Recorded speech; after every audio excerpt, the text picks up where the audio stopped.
is Way Up with Angela Yee, and it's an honor to have author and Dr. Solanges Vivens here, author of Girls Can Move Mountains. Thank you for joining me. Thank you for having me. And right before we even got started, we were just having a conversation about so many different things in this book that I feel like are so relatable to what's going on in the world today. Mm-hmm. So let's start off with your background, just so people can know who you are and where you come from, because you actually moved here from Haiti, and your upbringing was definitely unusual. It feels like you were here, placed here for a reason, something really special about you from when you were a baby. Mm-hmm. Well, I'm going to start from the very beginning. Mm-hmm. In 1946, God created a template of a little girl. Mm-hmm. And he trusted this little girl to a man and a woman. And that little girl just happened to have been me. And I call this man and a woman mother and father. Those were my mom and dad. Together, they had 13 children. But I was special. I was the special one. I was the lucky one. I was the selected one. From the time I was born, I was lucky. And my luck radiated to my parents. My father became the chauffeur of a senator who ended up being rich white Haitians. And that's how my parents moved from poverty to middle class. Even talking about situations like that, right? Because in Haiti, there's a caste system. And so when you read this book, you really get to understand that even more. So just for people, because I know everybody has heard Donald Trump and J.D. Vance talk about Haiti and talk about Haitians, and we'll get to that in a second. Mm-hmm. But I just want you to describe what that system is like there for people who grew up, how you grew up in Haiti. Well, in Haiti, we have the very poor, very, very poor, the middle class, the upper class, and the upper class usually are white Haitians, merchants who are very rich. But no matter what color you are, we are all Haitians. We treat each other equally with respect. And we all go to school. The language was Creole. However, there were two classes. There was the French and there were the Creole people. My dad is from the French side because there were three brothers from Bordeaux, France, and one of them came to Haiti during the colonial period when Haiti was a colony of France. And that's how this one brother of the three married a Creole woman, and that's how the Vivens started in Haiti. It wasn't until recently, maybe a few years ago, I discovered the story of the Vivens. I discovered the Bordeaux relationship, and I learned of that part of my family. Now, my mom is from the black group, the Negro group part of the family. Her parents are from a province called Léogane, and the parents moved to Port-au-Prince, and that's how my mom and my dad met, and that's how the Vivens family started in Port-au-Prince. You know, you do talk about your parents' relationship, and your father in particular, he was quite a... Do I say womanizer? Yes. And he had a lot of children like outside of the marriage and the family. How do you think that shaped your view on men from a young age and marriage? Well, I would say from a young age, I did not even understand the dynamics because there were two sisters and my dad got both sisters pregnant at the same time. In the same house? In the same house. And then while he was in the marriage, he got another woman pregnant. So I have a sister who is 2 months younger than my brother.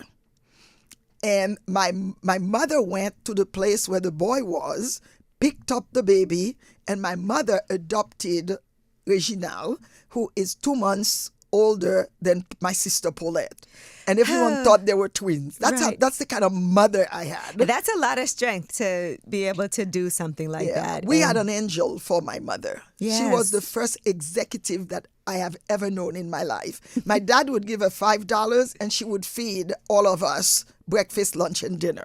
She was really great, and we all adored my mom. And then my dad got my mom housekeeper pregnant in the same house. So we are now have another sister that is the youngest one of all. And we all love each other. Yeah. We all are together. You know, there are, I think, 9 or 10 of us left. I thought one of your sisters was a little jealous of you at one point. They are. Yeah. But you know what? Because your godmother was the senator's Daughter. Yeah, daughter. Yes. And so you did get a lot of nice clothes, food, different things, opportunities. Yes. And she was white, of course. And she raised me more or less because she never had children of her own. So I was the daughter of my godmother. And I grew up in that class where my sisters didn't grow up in that class. Right. Because they were upper class and we were at the lower end of it. So when I go to their house, there was a housekeeper or there was somebody that's putting a napkin on my lap that was taking the meat out of the bones. Now, you know, when we are lower class, we love to chew the bones. Right, You know, we really enjoy that. And I'm sitting at a table and I'm watching the bones leaving my plate. So I was raised differently. Right. I remember one day my son looked at me, he said, "Ma, why are you so different than the rest of them?" And that's because I started out different than the rest of them. You know, I think there's a lesson to be learned in that too. It's just a lot of times it can be access. You know, there's a lot of people who I think brilliant and who knows how they could end up, but the access that people can have can really change your life. You know? And I agree, is that if you can see it, you can become it. If you don't have a point of reference, it is different than someone else who has a point of reference. Or somebody even believing in you too, and making you know that you're beautiful, making you know that you're smart, and getting that types of positive affirmations can make such a big difference as well. Exactly. But for us, especially us women, and especially Black women, we sometimes fail to recognize that the person is trying to help us. You see, it's very important to recognize the support that somebody else is giving you and to take advantage of it versus resenting it and pushing it. That's true. Yes. And now I do want to ask you what your thoughts were when you heard J.D. Vance and Donald Trump talking about what was quote unquote happening in Ohio. That I think if you've done any research, anybody listening, you know this never really happened. But they said that Haitians were eating people's pets, dogs and cats. And I want to know, for you as a woman who came here from Haiti, a proud Haitian woman, what were your thoughts when you heard that? Before I answer that, I'm going to tell you something. When you point a finger at one person, there are 3 fingers that are pointing at you. Do you ever look to see who those 2 guys are in bed with? They are foreigners. Oh, that's a fact. Did you ever notice yes, that? That is a fact. They are in bed with foreigners, and yet they're talking bad about foreigners. So I'm going to put that one to bed, and now I'm going to talk about Haitian in Springfield. Haitians are proud people. We might not have tiles on the floor of our house, but when you go, you can eat off that floor. That's how proud Haitian people are. So when they were talking about Haitian eating dogs, eating cats, I reflect on them as a human being talking about another human being that way. Right. It's a reflection on you. You see, I was a model at one point in my life, and in modeling school, I was taught you are seen before you are heard. Right. Period. So Haitian people are proud people. We want people to know who we are. You can see you have in the White House right now, who's speaking at the White House for President Biden? It's a Haitian woman. Karine Jean-Pierre, it's a Black Haitian woman that is behind the mic talking about on behalf of the President of the United States of America. That's Haitian. What Trump is talking about is not Haitian. It's propaganda. Yes, it is. It's a way for him to create news. This man cannot be president. He's an entertainer. All he does is entertain us. When I was growing up in America, there was something called a platform. You run on a platform. Your platform tell the voters what it is that you are Right. going to do for me. Right now, I don't know what Trump platform is. We have some ideas of what that can be, though, based off of things that he's said that have been. I mean, it's very confusing to me how people can support that. I don't know, like that non-existent platform the way that they have. It is definitely very confusing. But, you know, for somebody like yourself, I definitely wanted to make sure that we touch on that as well, because I feel, and he did also say that Haiti is a can I Shithole say country. yes? A shithole I'll say it for yes. you. Okay. Yes, but we're not. I We are yeah. the first slave country to gain independence. Okay? And this is the crime that we committed. That is our crime, nothing else. And we're still paying for it to date. We're still paying for it to have the audacity to become independent. And the first island, the first country to become independent. We're still paying for it, unfortunately. Right. All those things you're saying, why pointing fingers at Haitians? Look how many other countries that are coming into America. But he's pointing fingers at Haitian. Two reasons: for our audacity and the color of our skin. Right. You know, I'm from Brooklyn, and I'm from Flatbush, so we grew up, all of us from the Caribbean together. So many Haitian people, so many people from Guyana, from Trinidad, from Jamaica, from all of the islands. So it's just something that how we grew up. And it is, I think, so divisive to have somebody say such terrible things. And I know that has to be hurtful. And physically, it harms people, too. As we see what's been happening in Springfield with people being attacked, with kids having to get protected and having to go to school and worry about attacks from other people because somebody who is a quote-unquote leader saying these things and this propaganda that's not true. And it's not only a leader, someone who is running for the president of the United States of America, that our lives are going to depend on this person's policies. How can we trust you? You know, Anderson Cooper did a documentary on CNN. I think it was last night we were watching that on CNN. And there were a couple of Haitian men who were talking about how scared they are right now. One guy said he was walking and someone brought down the window and yelled, "Trump, Trump." He said he made a U-turn and he went back home. Wow. That's how that's the type of scary fear. it is what's going on. He's putting people's lives in danger. How can we elect you for president? Please, someone help me. And even thinking about when you left Haiti, your parents were very adamant about you coming to the United States, right? And you came here, and that's a scary thing when you don't speak the language, you don't know anybody, and as soon as you landed at the airport, you felt what that was going to be like because you experienced racism right away. Exactly. We went to a restaurant and we were denied a table at a restaurant at Kennedy Airport because my brother-in-law was wearing jeans. But meanwhile, the white people else were wearing jeans. They were wearing jeans, and we were put out because he was wearing jeans. And when we looked at the window, we knew exactly what was going on. That was my first discriminatory experience in America. Right. And I've survived them all, sister. Let me tell you. Right. Have I survived them? So I want to discuss, Dr. Solanges Vivens, when you came here to the United States, how difficult it is. You can want to work, you can want to do the right thing, right? But sometimes it's not easy, and that is all because of laws that are put into place that you know, if you don't have the right paperwork. So you coming here and because I think that immigration is also a topic that's talked about, but there's a lot of false information on it, right? And so, like you said, J.D. Vance and Donald Trump, they both are with people who are not from this country, but their skin is a different color. So I feel like sometimes when we think of immigration, we think of Hispanic people, we think of Black people, but what about all these white people that are coming here from other countries? And somehow that's not talked about as much. But I want to talk about what your experience was like, even trying to work and do the right thing and want to pay taxes and want to do what you have to do. What was that experience like for you when you first got here? Painful.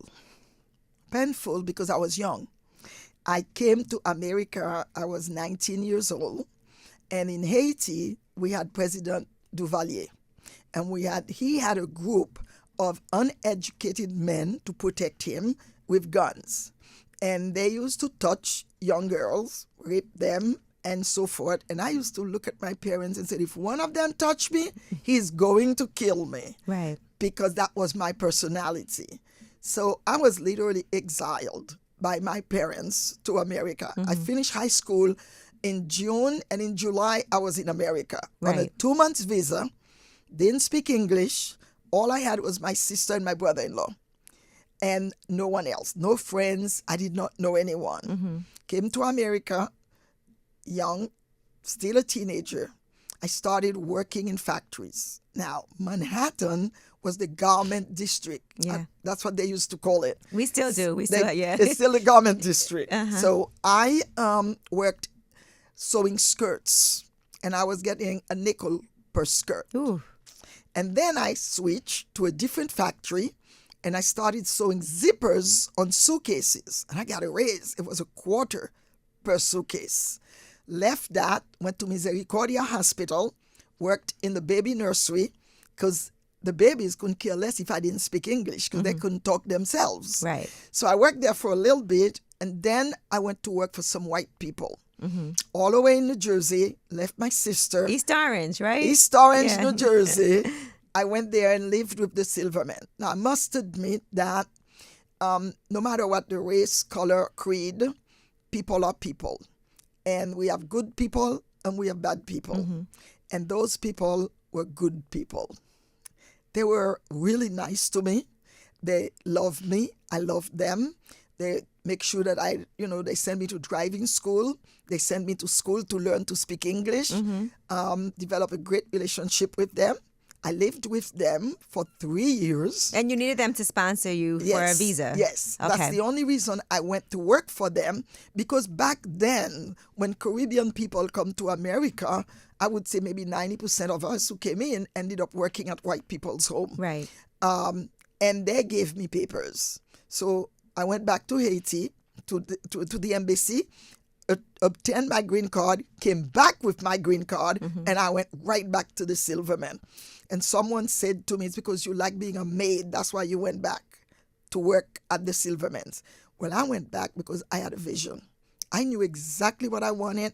I knew where I wanted to be one day. Tyler Perry did not teach me the haves and the have-not. I was a have-not where I grew up. And I went to the Silvermen and become a princess in a palace. That's the way I looked at where I was living. And they were the haves. And I promised myself that one day I would be a have.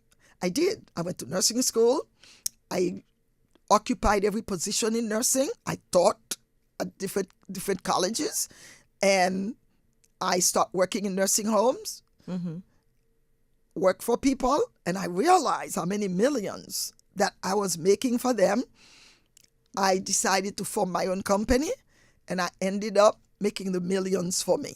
And none of that could have happened if you hadn't had those jobs, right? Because you do have to learn things in and out. And sometimes people look down on employment, having a job, working for somebody. But that experience and training is what can get you to the level where you can one day be disciplined enough to, like you said, get to those millions yourself. Right. That's why the title of my book is Girls Can Move Mountains. Behind each mountain, it's another mountain. We finish high school. We are a senior in high school. We are excited. We graduated. Guess what? Only to become a freshman in college. And you start all over again. If you think you're going to jump from one mountain to the next, you're going to fall and break your neck. Life is nothing else but a series of mountains and valleys. And you just have to know when you are in the valley how to get out of the valley to climb the next mountains. Well, Dr. Solanges Vivens, I want to talk about something else that happened to you while you were working on getting your visa. You also wanted to make sure that your sister was able to get hers and bring her family here. And you had an attorney, a big-time lawyer, who you had to deal with. And I know this was a difficult part. And you said this is your first time even talking about it in this book. And he asked you to go out to eat, and you ended up at his place and you were raped. And I just want to talk about this right now because there's a lot of times that I see women who get the strength to be able to tell their story, but then people will say, well, why did they wait this long? Well, why didn't they do something? Well, if that was me, I would have did X, Y, and Z. So I just want you to talk about the predicament that you were in that led you to say, okay, I have to hold this in because I'm trying to get something accomplished. Well, I was working at the Silverman. They lived in New Jersey. And the lawyer that was helping me to get my green card worked in Manhattan. So I used to take a bus from New Jersey to Manhattan to go to his office. And the only way I knew was the pathway from the bus to his office. I did not know my way in Manhattan. And then he was helping me while I was working at the Silverman. The Silverman helped me to find another white family to bring in to sponsor my sister and her husband. Right. So I had all of that going on. I was working with the Silverman. I had a great job. I needed them. So I went to Mr. Wozensky. He was my lawyer, and he was a big man. He looked just like Buddha. So I went to his office to complete some papers, and I waited in the waiting room, and the secretary told me he was very busy. So he came out of his office, and he faced me in the lobby. He looked at me, he said, I can't meet with you right now. I got to go to lunch. I have to eat. You can come with me or you can sit here. Come on, let's go have lunch. So I got up, and I went to lunch with him. Now, this is a man that I respect. Right. Okay? So he turned one street, he turned another street, he turned another street. Before I know it, he opened a door, and where I was in his apartment. He lived right in Manhattan on the first floor of a building. Here I am thinking I'm going to a restaurant. He opened the refrigerator. There was 2 sandwiches and 2 cans of Cokes. And we sat down. We ate, as naive as I was, as young as I was. We ate, and when we're done eating, I expected us to leave. So he went in the back, and he called me. And when I went to see, where he was calling me from, it was in his room. And there was a bed on the floor. This was the first time I learned there was something called a waterbed. Right. There was a waterbed on the floor, and he proceeded to rape me on the waterbed. And I realized he was done when I heard the zipper closing. That because I was totally numb on the floor. And I got dressed.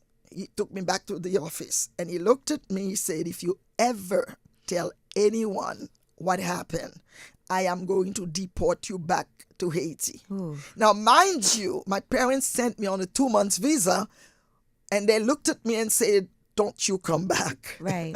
So I couldn't go back home. The Silvermans needed me. I needed my green card. I needed my sister to come. He was helping them to leave Haiti.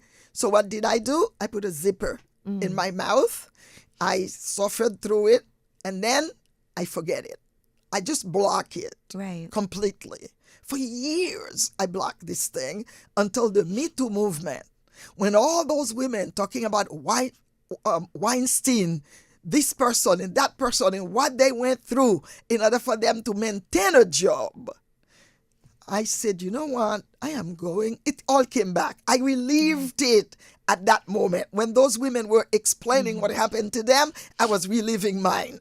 And I decided I was going to put it in the book. And that's how I did it. And a lot of women thanked me for putting it in the book because there are so many sisters out there my age or even younger. For all we know, maybe it's still happening right now. Right. Because when we look at what we are reading about, what's his name? Didi, about Didi, about others, Epstein, and all these groups, these things are just now coming out, right? After the Me Too movement.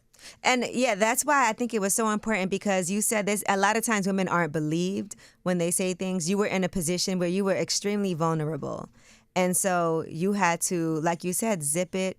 And because if not, what's the alternative? The alternative was that he was going to punish me. Right. And he could punish me because he had the weapon to punish me with. That was my green card. And seeing that also, it feels like this was something he did regularly just because of the way the setup was. Exactly. It was something he planned. There's 2 sandwiches, 2 Cokes. There's this waterbed on the floor. So this was something that he did. And you had to even deal with him after that. And I can't imagine how traumatizing it is to have to go and still work with the person who did this to you. And we see this happen, right? We do see women who still end up having to work at a place or interact with somebody. And people are like, if that was me, I would have never. But you don't know if you're not in a position where you feel like you don't have the power to do anything. What is the alternative? No matter what you do in life, when you have to make a decision, you have 2 choices. Only 2 choices. You either act on it or you react to it. When you act on it, you are in control of your behavior. When you react to it, you give power to the person that did something to you. Right. Don't you ever react to things. Act on it. Take your time. Sleep on it. Think about it and take action. When you take action, it's coming from you. Part of your memoir is also you giving these lessons similar to because that is in the book, right, where you talk about that. And sea turtles are also really symbolic for you. So can you talk about why it was important for you to do your memoir in this manner? I wanted people to understand life. That's what the title of the book. And I compare my life with the life of a turtle. And I'm going to tell you when that got started. I met a guy and that became my husband. He took me to Barbados. He was from Barbados, didn't even know where Barbados was, nothing about Barbados. I just met this guy, he fell in love with me, I fell in love with him, and he took me to Barbados to meet his mom. So while in Barbados, he wanted to show off, so he took me snorkeling with the turtles. And Barbados have beautiful turtles. And they were beautiful. So we left the sea. On the way back, there was a little boutique. And we stopped at the little boutique. And there was a book, a children's book on a shelf. And my eyes keep going. And the sea, the turtle, and there was a beautiful turtle on the cover of the booklet. So I reached for it and I opened it. The center page had 2 turtles. On one side, it had a turtle with the neck out. On the other side, it had a turtle with the neck in. And under it, it said, in order for a turtle to move forward, the turtle must stick its neck out. And I went, oh, damn, that's what I've been doing all my life, is sticking my neck out. So I bought the little book and I started reading on turtles, and I fell in love with that animal because they said that turtle moves slowly. Well, I might move slowly, but I always reach my destination just like a turtle. Just like a turtle. I love that. And, talking about your husband, I do want to address the fact that you guys were together for 14 years before you did get married, and marriage was important to you, but for him, it wasn't. How hard was that for you to stay in something where marriage was so important for everything that you did, like to live with him, for you guys to be together, and he was adamant, like, I'm not getting married ever. And a lot of times that could be something that can tear a relationship apart. So in your mind and in your heart, did you know at some point he would come around, or what were your thoughts, or did you think it was never going to happen? I learned to accept my husband for who he was. He was doing so much for me and with me that I used to cry. He used to wake up in the morning and find me sitting down crying. And he said, what are you crying about now? What is the problem? And I would tell him how I felt that I was living in sin, because I am very faithful. I believe in God. I believe in my mother Mary. And I did my baptism, my confirmation, and I did all of that. And marriage is a sacrament. So therefore, for me, I was living in sin. And that was my biggest problem in the relationship. But the rest of it was so good, right, that I decided, you know what, God, I asked God to forgive me. I did. I asked God to forgive me because I could not force him. And then one day, on his own, I was homesick. There was a box delivered at the house, and it's all God's work, because I'm not home at this hour. And the postman delivered a box from Cartier. And I'm saying, Cartier? I didn't order anything from Cartier. So I called him. He said, oh, it's for you. Open it. And when I opened it, it was a gold wedding ring with diamond all around it. And on the phone, he said, you can set the date. Woo. After all those years, Finally, guys. yeah. It can happen. I mean, from work, I am on my sick bed. You can set the date. What would you tell somebody in a position like that now? If a woman came to you and she was like, look, marriage is important. I don't want to be living in sin, but my boyfriend does not believe in marriage. What would you tell somebody? Because it did work out for you. Well, I would say, how about the rest of the relationship? Right. Marriage is just one element in my relationship. The rest was so good. No matter what you do, you have to weigh everything. Are the pluses higher than the negatives, or are the negatives higher than the pluses? So for me, the pluses were so high. Write down a list. Yeah, listen, I was getting my master's. My husband read every book that I had a book report to write. He would read the phenomenal. book. I write my book report. Then he reads my book report and say, you missed this, you missed that. He would correct my homework.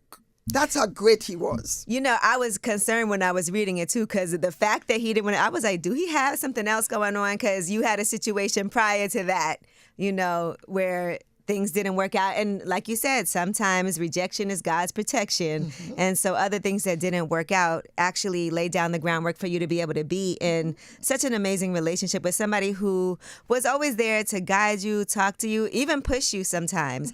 Because what is that balance in a relationship to have somebody that is pushing you forward, you know, telling you what it is that you need to do? Because it felt like at certain times you did need that. But sometimes it's hard to accept. How is that for you? Well, my husband was the wind beneath my wings. You first must have wings in order to have the wind beneath your wings. And I tell women, you know, it's not your mom, it's not your dad, it's not your husband. It's you, the girl in the mirror. And I talked about the girl in the mirror so much with women where I traveled all over. I'm an international public speaker. I'm in Dubai, Venice. I was in Cannes Film Festival. I spoke at the Harlem Book Fair. I'm going to speak in Orlando. They're waiting for me. So I travel all over to speak, especially to women. My specialty is women empowerment. Mm-hmm. Trying to empower our women to look into themselves first. It has to start with you. Even in the airplane, they ask you to put the oxygen mask on you so you can help someone else. Too often, especially Haitian women, we're doing this. We're doing 50,000 things, and we forget we exist. So for me, it's the girl in the mirror. Mm-hmm. And right now, I'm 78 years old, and I am enjoying life like hell. Yes, that's gold right there. I'm telling you. You're a teenager. I am a teenager. Yes. I retire, I sold my business, and I formed a new corporation called Vivens Media. I knew nothing about movies. I knew nothing about producing a movie, and now I'm working on 2 movies. Think about that. We're going to get into that in a second, because I want to talk about this business that you managed to start. And one thing you stress, and I agree with this, is the importance of education. Whether it's going on to get continued education, taking courses, getting certifications. Where did that mindset come from for you? Because sometimes people get into a position, they can get comfortable, you can make a good salary, you can say, okay, this is great, I can continue on this path and get a promotion. And there were times when people definitely try to knock you down, and you fought that a lot. And sometimes that's hard for people too. You might feel helpless, you might feel like things are against me, what can I do about it? Maybe I just need to leave this place, or maybe I just have to be here and accept it. But a lot of times, whether it was a bad grade or somebody giving you a bad review, you did not accept that and you challenged it. And I think a lot of times people don't think to do that. All right. So for you, why was that important? Where did that mindset even come from? Well, I will say I got it from my dad. Let's start there. Mm-hmm. Even though my dad was a playboy, he was a bad boy, and I'm a badass girl. So I really took it from my dad's side. So having said that, what I tell people is that I'm never satisfied. And my dad used to say that to me, nobody can satisfy you. Well, it's because I feel that once I accomplish one goal, there is another one. That's why the theme mountains come from. Right. You know, there's always something else that I want to do. I got my bachelor's. I said, okay, now I got to get my master's. Then I got to get a doctor. Then I got to get my license. I was working in a nursing home as director of nursing. And I'm looking at what the administrator is doing. I said, I could do that. I can do that. I do that. All I need is a license. I'm running the place anyway. He's supposed to be the one running the place. I'm running the place. So I went and got licensed. And sometimes that strength makes other people really not like you, especially in the workplace. It's called haters, sister. I was trying to think of a nice way to say it. No.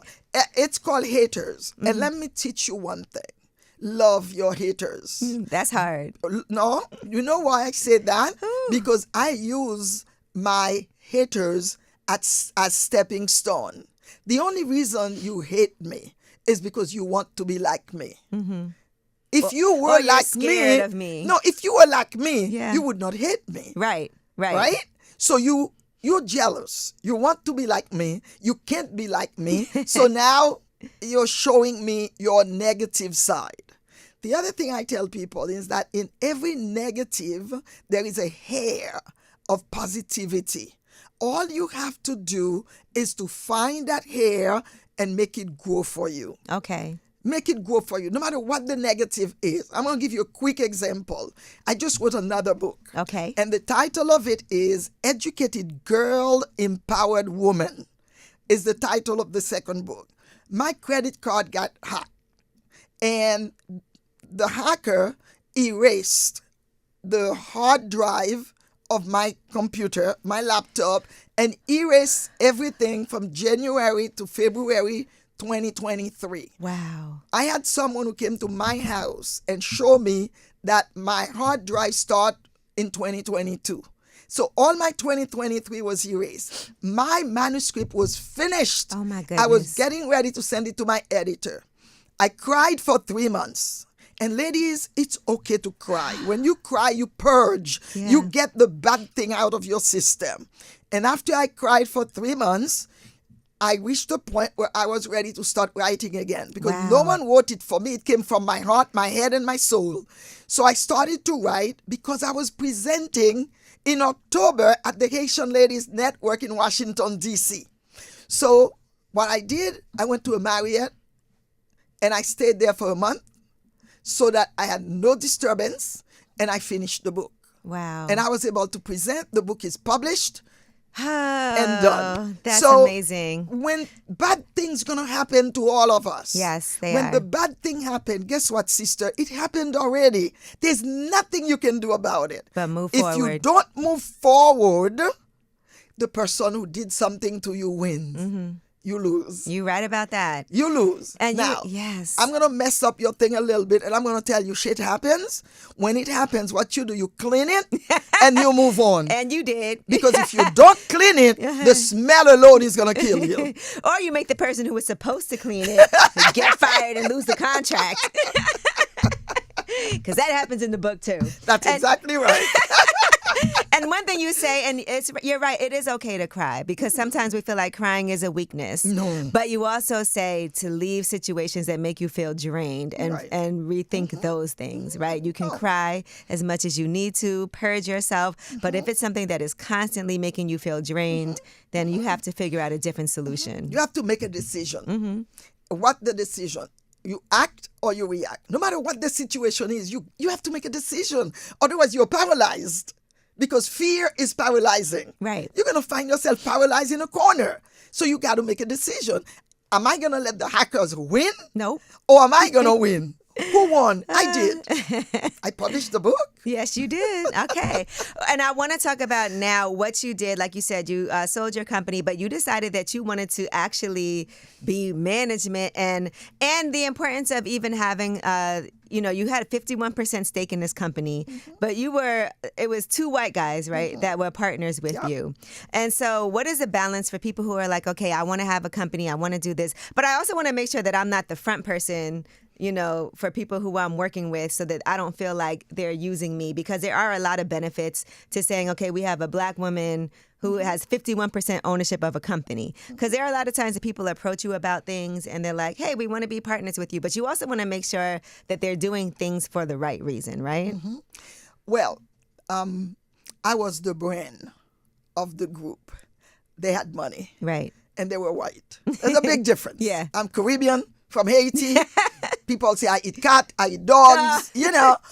I'm a young Haitian woman with a nice head on her shoulders and knew what she wanted and the direction I wanted to go. But I also knew I was not going to get an $11 million contract. So those two guys were available to me. Right. But I fought them to get 51%. They wanted to have 51%. And I told them, no, my husband walked out of a meeting with me because we were determined that I was going to have 51%. They were not going to do anything. I was going to do the job. I was going to be the workhorse. They were just putting their money and their papers. One was a physician. The other one was a chiropractor. They had practice. They had businesses. I needed their papers. Now, let me say this to you. Whatever you do, make sure that there is an equal symbiotic relationship. If you're going to suck on me, you can rest assured I'm going to suck on you as well. I needed them, they needed me. Yeah. And that's how we formed the company. That's such a crazy way to say that, guys. Well, if you read the definition of my name, you know what it says? She's crazy. It's like a 69. Okay. But you also were the first Black woman to own a nursing home in Washington, D.C. That is such a huge, such a huge accomplishment for you to have done that. And I can't even imagine the amount of young girls who have seen what you've been able to accomplish to feel like I can do something like that too. What kind of impact have you seen since putting out your memoir, Girls Can Move Mountains, rewriting the rules of female entrepreneurship? What are some things that have touched you in stories that you've heard?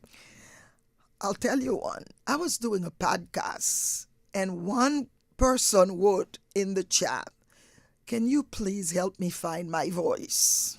And that thing touched me so much. I told my assistant, use your electronic skills and find her. It turned out it was a Haitian girl, 24 years old, living with her mom and was having a hard time. Finished college, had a good job, but mom was not easy to deal with. And I started meeting with her over the phone weekly. It became monthly, and we became friends. And it's been since 2020.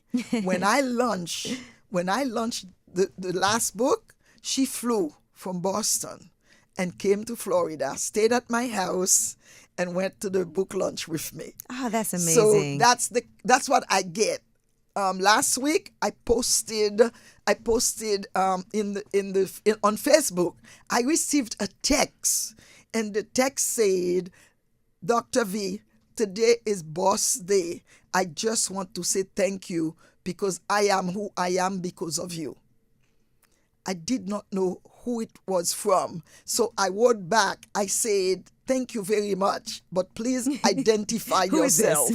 And it turned out is a woman that worked with me over 20 years ago. Oh my gosh. I had helped. That's how much of an impact that you made. It was on her. Let me tell you something. You were definitely the epitome of when they go low, you go high. You go high. Ooh, I don't know how. Listen, I'm still a work in progress, but I do try my hardest to be able to do that, And even now in retirement, you've been working even harder. How is that? Do you know what my son said? I've never seen anyone who retire and is working harder than when you were getting a paycheck. Because you were doing 16-hour days at a certain point. Yes. But there's so many things that you're passionate about, and I know one of them is adapting this book into a movie. Yes. So how are we with that? Well, again, if you look at the 25 rules to live by, the first one is luck. The second one is kindness. Kindness can get doors open for you. Right. My nephew, Joseph Vivens, is a children book author. He writes beautiful children books. When I sold the business in 2018, he came to me and he wanted me to help him. He said, I formed a company called Vivens Media because he used to live in Orlando. In Orlando, I really need your help. And I said, well, why don't we form a Vivens Media company? I have nothing to do. I gotta give myself something. I want to write a book too. So we form Vivens Media. And my books, his book, we publish books out of Vivens Media. Now, I was at my condo in Maryland. I got a phone call from a friend, and Eric called me. Eric said, I have a couple with me, and I want them to meet you. I said, sure.